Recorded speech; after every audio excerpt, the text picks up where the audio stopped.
नमस्कार, UPSC current affairs programme में आपका स्वागत है। मैं हूं वीरत दुबे। आइए बात करते हैं डिजिटल इंडिया अवार्ड 2022 की। डिजिटल इंडिया अवार्ड 2022 की घोषणा कर दी गई है।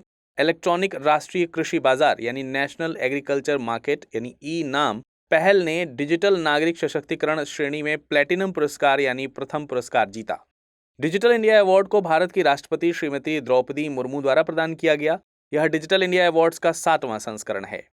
डिजिटल इंडिया अवार्ड 2022 को 7 विभिन्न श्रेणियों के तहत प्रदान किया गया है। डिजिटल इंडिया अवार्ड 2022 का उद्देश्य न केवल सरकारी संस्थाओं बल्कि स्टार्टअप्स को भी डिजिटल इंडिया विजन को पूरा करने के लिए प्रेरित और प्रोत्साहित करना है। डिजिटल इंडिया पुरस्कार को भारतीय राष्ट्रीय पोर्टल के अंतर्गत स्थापित किया गया है।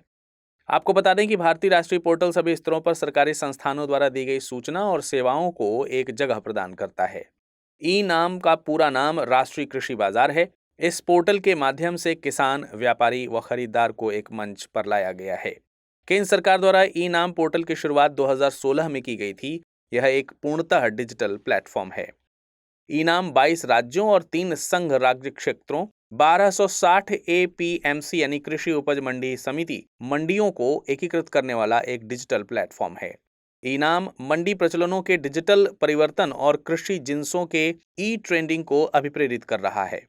ई नाम किसानों और अन्य हितधारकों को विभिन्न लाभ सुविधाएं प्रदान कर रहा है, जैसे अग्रिम लॉट पंजीकरण, लॉट की अंतिम बोली मूल्य और भुगतान रसीद पर एसएमएस अलर्ट, किसान और व्यापारी के बीच सीधे व्यापार की सुविधा, किसान के बैंक खाते में सीधे भुगतान और खरीदारों और विक्रेताओं की लेन देन लागत में कमी आदि।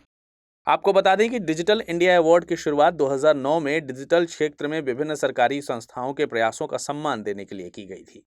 यह पुरस्कार इलेक्ट्रॉनिक्स और सूचना प्रौद्योगिकी मंत्रालय यानी ministry of electronics and information technology के तहत राष्ट्रीय सूचना विज्ञान केंद्र NIC द्वारा संचालित किए जाते हैं।